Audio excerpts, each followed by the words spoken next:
حضرت ابو ہریرہ رضی اللہ تعالیٰ عنہ سے مروی ہے، رسول اللہ صلی اللہ علیہ وسلم ارشاد فرماتے ہیں جب تمہارے حکمران تم میں سے تقوی اور دیانت کے اعتبار سے بہتر لوگ ہوں، تمہارے صاحبان ثروت یعنی جو مالدار لوگ ہیں وہ سخی ہوں، اور تیسری بات تمہارے معاملات آپس میں مشورے سے طے ہوتے ہوں۔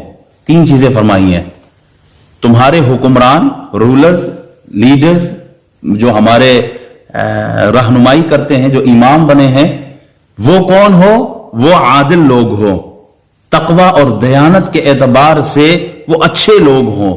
دوسرا، جن لوگوں کے پاس مال ہے وہ سخی ہوں، ارب پتی ہو اور وہ سخاوت بھی کرتے ہوں۔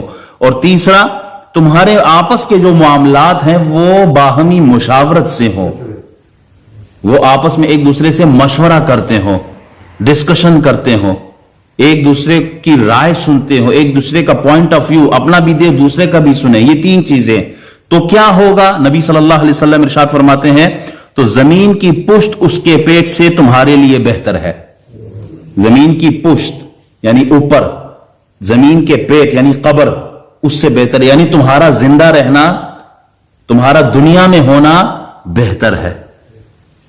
حکمران اچھے ہوں تو دنیا میں رہنا بہتر ہے۔ پھر یہ آج جو فلسطین، برما، عراق، افغانستان، جو ہندوستان کے مسلمان، جو جہاں آپ دیکھیں مسلمانوں پہ ظلم ہو رہا ہے، اگر عادل، تقویدار، دیانتدار ہمارا امام کوئی ہوتا، لیڈر ہوتا، تو کبھی بھی کشمیر کی بچیاں روتی نہیں، افغانستان میں قندوز کے بچوں پر بم نہیں گرتے جو مدرسے پہ بم گرے تھے، فلسطین کے بچیاں، فلسطین کی مائیں نہیں روتی اگر ہمارا امام کوئی دیانتدار ہوتا۔ ہمیں تو جو ملے ہیں اعمالکم اعمالکم، ہمارے اپنے اعمال ہی ایسے جیسے عمل ہوں گے ویسے لیڈر ملیں گے۔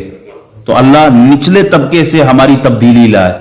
تبدیلی یہ نہیں کہ جو کہتے ہیں تبدیلی آئی نہیں، تبدیلی آ گئی، پتہ نہیں کیڑی تبدیلی، ہمیں تو تبدیلی نظر نہیں آئی۔ ہاں یہ ہے جو غریب تھا وہ اور غریب ہو گیا، بس صرف مرنے کی دیر ہے اب۔ اللہ تعالی ہمارے حکمرانوں کو ہدایت عطا فرمائے۔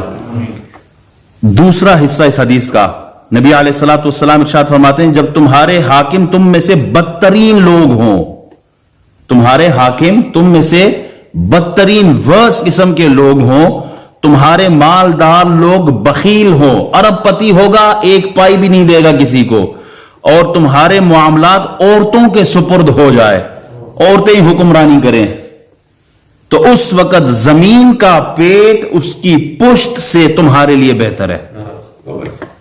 سمجھ تو گئے ہوں گے؟ حاکم اگر بے غیرت ہو، اسے کوئی پرواہ نہیں ہو کہ مسلمان پر، انسان پر، چاہے کافر ہی کیوں نہ ہو، ظلم برداشت نہیں کرنا چاہیے۔ مسلمانوں پر اتنا ظلم ہو رہا ہے اور وہ برداشت کرے، یہ کوئی غیرت مند نہیں ہے، بے غیرت ہے۔ اور یہی کہا گیا ہے جب تمہارے حکمران تم میں سے بدترین لوگ ہو اور پھر تمہارے مالدار لوگ بخیل ہوں۔ میں نے پہلے کہا نا کہ مائیں بچیوں کو لے کر نہروں میں پھینک رہی ہیں، یہ کیوں پھینک رہی ہیں؟ کیونکہ ہمارے مالدار سخی کوئی نہیں ہے، الا ماشاءاللہ بہت کم لوگ ہیں جو کرنے والے ہیں، وہ اب بھی کر رہے ہیں۔ کراچی کی سڑکوں پر دسترخوان لگائے بیٹھے ہیں یہ سیلانی والے، اسی طرح جو اور بھی ایسے کئی ادارے ہیں جو مدد کرنے والے ہیں۔ تو اللہ ان لوگوں کو سلامت رکھے، ایسے لوگوں کو پیسہ دیا کریں۔ پھر دوسرا جو ہے وہ تیسرا، عورتوں کی حکمرانی۔ اب وہ نواب رئیسانی تھا نا بلوچستان کا، جو وزیر اعلیٰ رہا ہے، وہ سب سے کوشچن لیتا ہے، وہ دیکھا ہوگا وہ کلپ آپ لوگوں نے بھی، وہ ایک سے سوال لیتا ہے، دوسرے سے لیتا ہے، تیسرے سے لیتا ہے، چوتھے سے لیتا ہے، سب سے لینے کے بعد کہتا ہے نو کمنٹ۔ اب عورتوں کی حکمرانی ہے، یہ ایسا لفظ ہے کہ یہاں میں کہوں گا کہ نو کمنٹ۔ ہر آدمی سمجھدار ہے، ہر آدمی سمجھدار ہے کہ جہاں عورتوں کی حکمرانی ہو گئی ہے بس مرد پہ پیچھے ہی کھڑا ہوگا۔ جماعت میں امام عورت ہے یا مرد ہے؟ ہاں مرد ہے۔ گھر میں بھی اگر عورت آپ نماز پڑھائے نا، آگے پیچھے بچیاں بھی ہوں، بیٹے بھی ہوں، عورتیں بھی ہوں، تو وہ صرف 5 منٹ کے لیے آپ کو کہتے ہیں آگے جاؤ ذرا امامت کراؤ، تو پھر 5 منٹ ہی تسانی حکمرانی ہے، اس تو بعد تساں پیچھے تے اساں آگے۔ تو عورتوں کی حکمرانی نہیں، مردوں کی حکمرانی۔